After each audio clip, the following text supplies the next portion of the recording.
চলুন একটু সময় ধরে পিছিয়ে যাই। সালটা ১৯০৫। ব্রিটিশ শাসিত ভারত। ভাইসরয় লর্ড কার্জনের একটা ঘোষণায় তখন গোটা বাংলা, বলা ভালো গোটা ভারতবর্ষই কেঁপে উঠেছিল। ব্রিটিশ রাজের সবচেয়ে বড় আর শক্তিশালী প্রদেশকে ভাগ করে দেবার সেই সিদ্ধান্ত ভারতের ইতিহাসের গতিপথটাকেই চিরদিনের জন্য বদলে দেয়।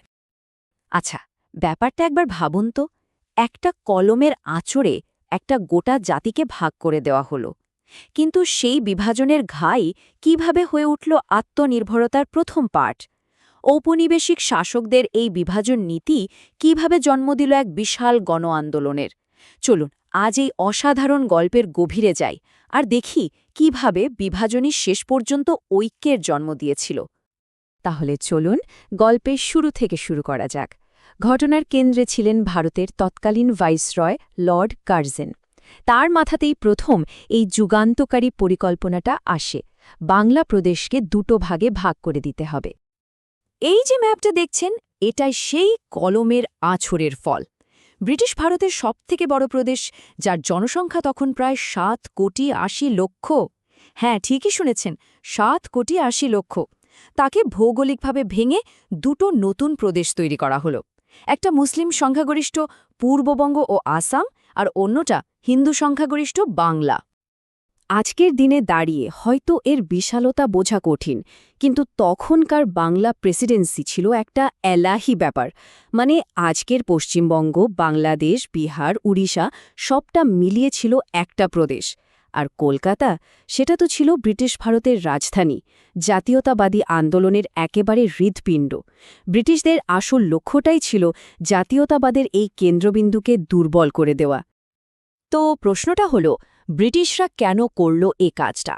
তারা যে কারণটা দেখিয়েছিল সেটাই কি সত্যি ছিল, নাকি এর পেছনে অন্য কোনো উদ্দেশ্য ছিল? দেখুন, খাতায় কলমে ব্রিটিশরা বলছিল, আরে বাবা, এত বড় একটা প্রদেশ, প্রায় 8.25 কোটি লোক, শাসন করতে খুব অসুবিধা হচ্ছে। মানে প্রশাসনিক সুবিধার একটা অজুহাত, কিন্তু আসল উদ্দেশ্যটা ছিল একেবারে অন্য। সেই পুরনো খেলা, ভাগ করো আর শাসন করো।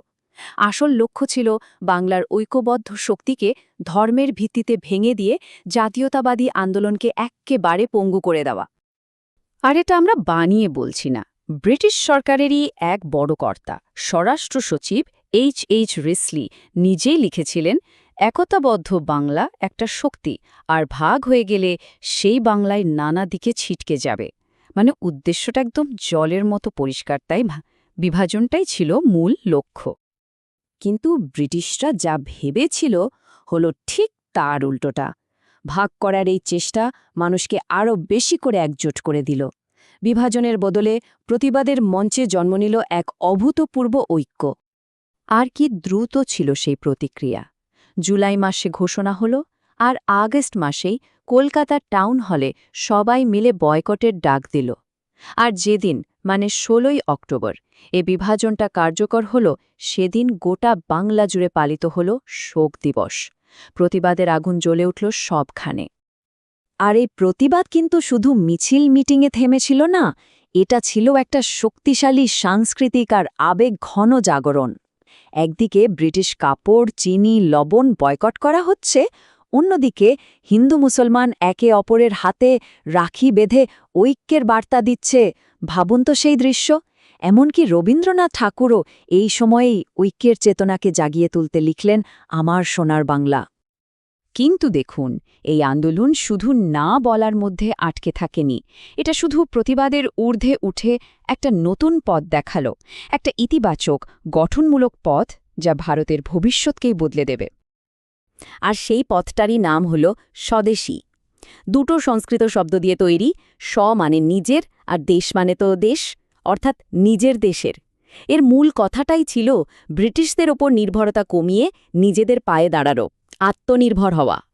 সুতরাং পয়েন্টটা খুব গুরুত্বপূর্ণ। এটা শুধু ব্রিটিশদের জিনিস না কেনার আন্দোলন ছিল না, এর আসল লক্ষ্য ছিল নিজেদের শিল্প, নিজেদের প্রতিষ্ঠান তৈরি করা, ভারতকে ভেতর থেকে অর্থনৈতিকভাবে শক্তিশালী করে তোলা। তো এই যে আত্মনির্ভরতার কথা আমরা বলছি, বাস্তবে এর ফল কি হলো? কি তৈরি হলো এই নতুন ভাবনার ওপর ভিত্তি করে? অনেক কিছু। জাতীয় শিক্ষা পরিষদের অধীনে দেশের ছেলেমেয়েদের জন্য জাতীয় স্কুল আর কলেজ তৈরি হল। দেশীয় কাপড়ের কল, সাবান, দেশলাইয়ের কারখানা চালু হতে লাগল। এমনকি ন্যাশনাল ইন্স্যুরেন্স কোম্পানির মতো পুরোপুরি ভারতীয় মালিকানাধীন ব্যাংক আর বীমা কোম্পানিও গড়ে উঠল। আর যুগান্তর বা সঞ্জীবনীর মতো পত্রিকাগুলো মানুষের মনে জাতীয়তাবাদের আগুন ছড়িয়ে দিচ্ছিল। এর একটা অসাধারণ উদাহরণ কিন্তু আচার্য প্রফুল্লচন্দ্র রায়ের তৈরি বেঙ্গল কেমিক্যালস। যদিও এটা আন্দোলনের একটু আগে তৈরি হয়েছিল, কিন্তু স্বদেশী যুগে এটাই হয়ে উঠেছিল আত্মনির্ভরতার সবচেয়ে বড় আর জীবন্ত প্রতীক। এই আন্দোলনের ঢেউ কিন্তু শুধু বাংলায় সীমাবদ্ধ থাকেনি। এর প্রভাব ছড়িয়ে পড়েছিল গোটা দেশে, আর ভারতের স্বাধীনতা সংগ্রামের গতিপথটাই আমূল বদলে দিয়েছিল। আর তার সবচেয়ে বড় প্রমাণ ১৯১১ সাল। মানুষের লাগাতার আর তীব্র প্রতিবাদের চাপে ব্রিটিশ সরকার মাথা নোয়াতে বাধ্য হল। যে বঙ্গভঙ্গকে তারা বুক ঠুকে সেটেলড ফ্যাক্ট বা চূড়ান্ত সিদ্ধান্ত বলেছিল, সেই সিদ্ধান্তই তাদের ফিরিয়ে নিতে হল। এটা ছিল সাধারণ মানুষের প্রতিবাদের এক অবিশ্বাস্য জয়। আসলে স্বদেশী আন্দোলনই কিন্তু ভবিষ্যতের সমস্ত বড় আন্দোলনের একটা নীল নকশা বা ব্লুপ্রিন্ট তৈরি করে দিয়ে গিয়েছিল।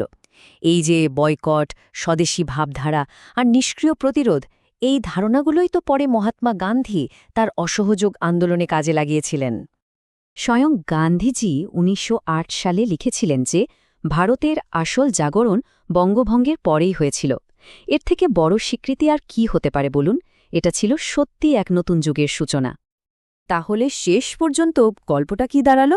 একটা বিভাজনের নীতি, যেটা তৈরি করা হয়েছিল একটা জাতিকে দুর্বল করার জন্য, সেটাই কিনা জন্ম দিল ঐক্য আর আত্মনির্ভরতার এক বিশাল আন্দোলনের। এটাই হয়তো প্রতিরোধের সবচেয়ে বড় শক্তি। যে আঘাত ভাঙতে আসে, সেই আঘাতই আরও মজবুত করে গড়ে দিয়ে যায়।